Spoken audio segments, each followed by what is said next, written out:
What's up, good movie lovers? I'm the movie preview critic, and it's great to finally meet you in the live action world. I review movie previews. And I know, in live action videos, I'm supposed to be moving around a little bit. Like getting closer to the camera, or switching the angle that I'm at, and pausing and looking at the camera for comedic effect.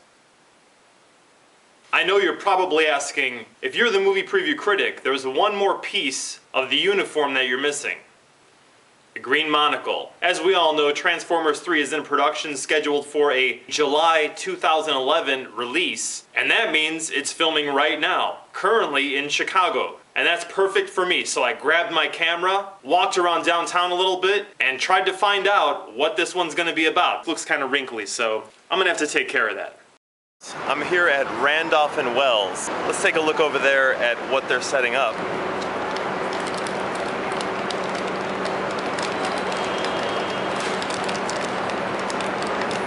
Looks like they're delivering a car, a prop to the set, so I'm just gonna pan over and take a look at this. Pretty interesting.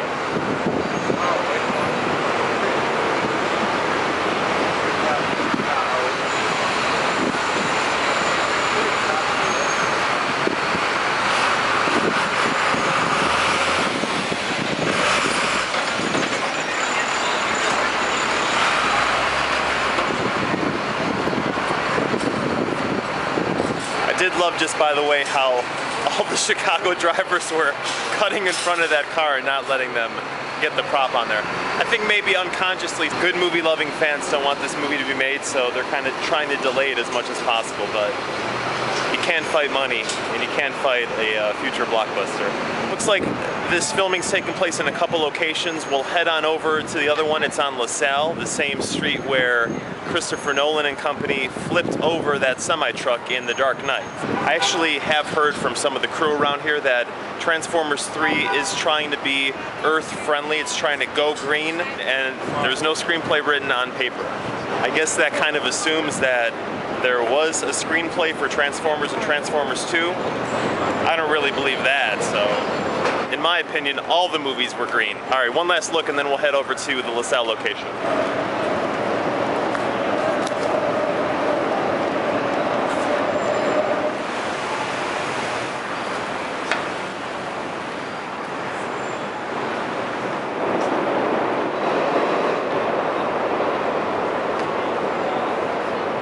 Let's take a quick look at what we can see in the background over here. You need help? And then you go.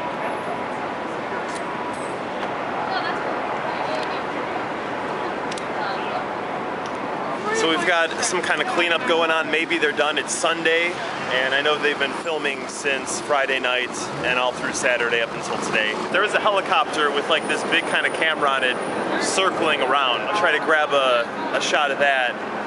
Oh, here we go.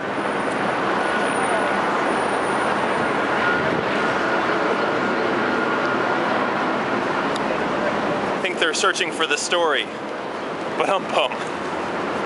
And the characters and the emotions and anything that makes a movie really worthwhile, other than the effects. Most of these set pieces and all the rubble and cement and everything that we're seeing, it looks like the streets are being torn up, so we might assume that more Decepticons are arriving meteor style, crashing into the ground, or maybe someone's popping up through the sewer system, and a lot of cars are being charged. So more of the same. I think the end of the first film was all about the battle in the city.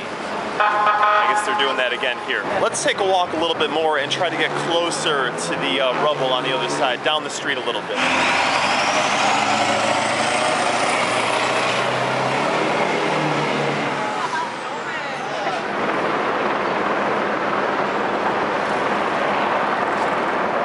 As we can see, that is the filming helicopter in the background, and it's way up there.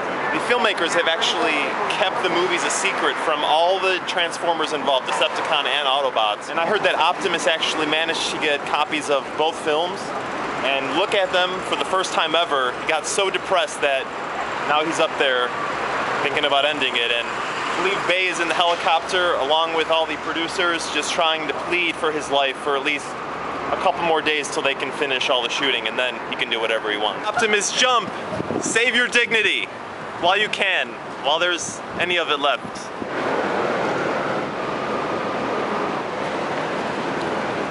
Check this out, someone's fallen asleep on the job. We've got a truck laid out with a little bit of the special effects from the movie. Oh, here you can really tell that they're fake. I'm gonna do a close-up of this.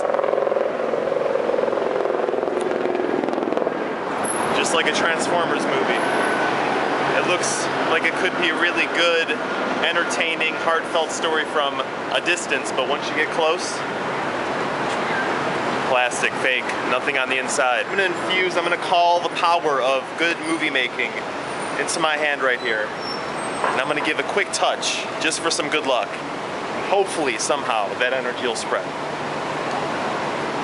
All right, let's move this way. It looks like we have another little gate area, and there's more filming stuff going on. This block looks like it has some trailers, so let's just take kind of a quick walk along it, and we'll see what kind of interesting movie making props and reality we have here.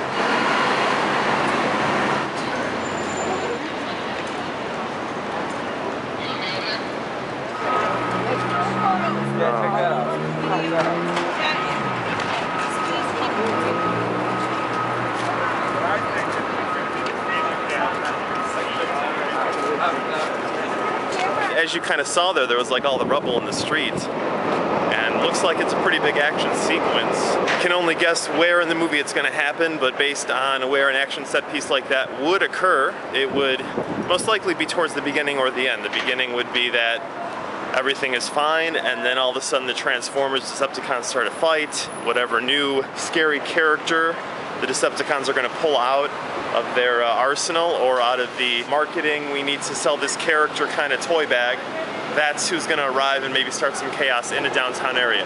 That did look pretty cool. Transformers' strength has always been in its action movie set pieces. We're not going to take any credit away from the Transformers movies in that respect.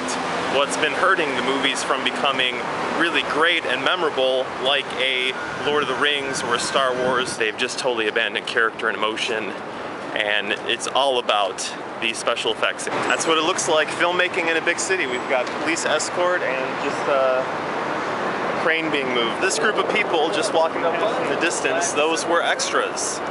They looked like they were kind of dressed like a business crowd in suits and dresses and everything, then dusted up and muddied up and stuff, so they looked like they were just part of some big underground subway battle. I think we've just unlocked a little bit of the story. Here we have, I guess, kind of the effects sort of depot. I've asked a couple of these guys, I'm like, okay, hey, have you seen a script? Is it over here? You guys holding it there? Still no script. We're back to the other side of where we started our little video journey. I did bring the green monocle, so it doesn't really fit in my eye, but I think it has like a special predator kind of ability. We're gonna see the matrix of the story here if we kind of just click it on. I'm gonna put it on and take a look at that scene behind us. I'm gonna tell you what we see, so let's go. I see robots fighting. I see robots fighting whose names we don't know because these robots never speak to each other on screen. I see a hot, scantily clad Victoria's Secrets model running with Shia LaBeouf through wreckage and explosions, hiding improbably, somehow surviving all the wreckage. And it's all shot very close, and all we see are gears and arms, and there's no wide angles, so we really can't decipher how the fighting is occurring. There's really no sense of the choreography of it all. But there are explosions, and it's very loud, and our senses are just being overwhelmed with that, and we don't have time to think about the quality. We're just being impressed by the pure action and the visceralness of what's going on. And scene. Whew. Oh my God. That was painful. Painful trance of seeing the future of movie apocalypse occurring. I really want it to be good, man. I don't want to be a I'm not trying to rain on anyone's parade, but I really hope it's great. I really hope they bring in the writers of every Academy Award-winning movie of the last 15 years, and they all collaborate and make the super script. Why shouldn't they? Because it's gonna make money no matter what, right? So I think that's it. Thanks for hanging out. We'll take another look, and we'll see you in a couple weeks.